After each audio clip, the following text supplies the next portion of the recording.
Century 21 et ses 915 agences immobilières au service de vos projets partout en France présentent Sud Radio Conseil de famille. Bonsoir Stéphane Moller. Bonsoir Philippe Rossi. Vous êtes associé au sein du cabinet VIA et ce soir, Romain, qui est en couple depuis 2 ans, nous dit hésiter entre le mariage et le PACS. Est-ce que vous avez un conseil à lui donner ? Et oui, il y a effectivement beaucoup de différences entre PACS et mariage. Et en travaillant sur cette chronique, je me suis rendu compte que le sujet a été tellement vaste et passionnant que nous allions le traiter en plusieurs volets. Un peu comme nous l'avions fait pour les résidences de service. Et comme souvent en matière de gestion de patrimoine, ce sont les objectifs qui vont être déterminants dans ces choix. Alors, PACS et mariage ont de nombreux points en commun, on le sait Stéphane, le premier d'entre eux étant d'organiser la vie commune du couple. Alors, comment choisir entre ces 2 actes ? Alors, commençons par quelques principes généraux. Tout d'abord, il est important de savoir que certains pays étrangers ne reconnaissent pas le PACS. Donc, si vous voyagez dans ces pays, vous serez considéré comme étant en union libre si vous êtes pacsé. Et les conséquences ne sont pas toujours anecdotiques, notamment en cas de transmission patrimoniale. 2, à la différence du mariage, le PACS ne donne pas droit de porter le nom de famille de l'autre partenaire. 3, les règles en matière de solidarité vis-à-vis de dettes et des dépenses courantes sont quasi identiques, mais nous y reviendrons. La participation aux dépenses liées à l'assistance du conjoint doit être proportionnelle aux revenus respectifs de chaque conjoint dans le PACS comme dans le mariage. Alors rentrons dans quelques détails.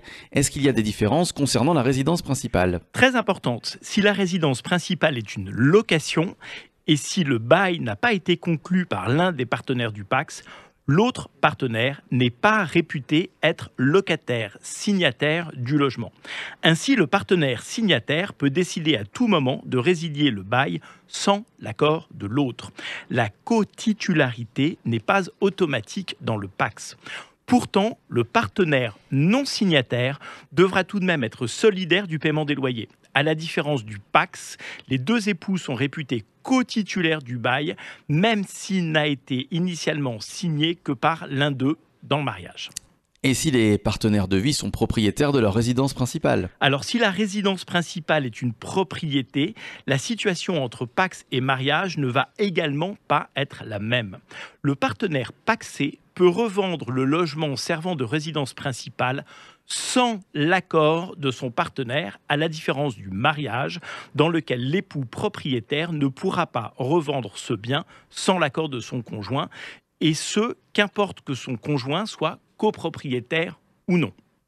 Et concernant le régime de détention des biens, Stéphane ? Alors, le contrat de mariage par défaut est celui de la communauté d'acquêt, alors que le contrat de PACS par défaut est celui de la séparation de biens. Toutefois, les 2 peuvent être amendés par contrat. Il faut décidément poursuivre cet inventaire la semaine prochaine, mon cher Stéphane. Comme Romain, vous posez vos questions sur le site de Conseil de famille et je vous donne l'adresse tout de suite, conseil-de-famille.com. Et évidemment, cette chronique à retrouver en podcast sur notre site sudradio.fr. À demain Stéphane. À demain Philippe. C'était Sud Radio Conseil de famille. avec Century 21 et ses 915 agences immobilières au service de vos projets partout en France.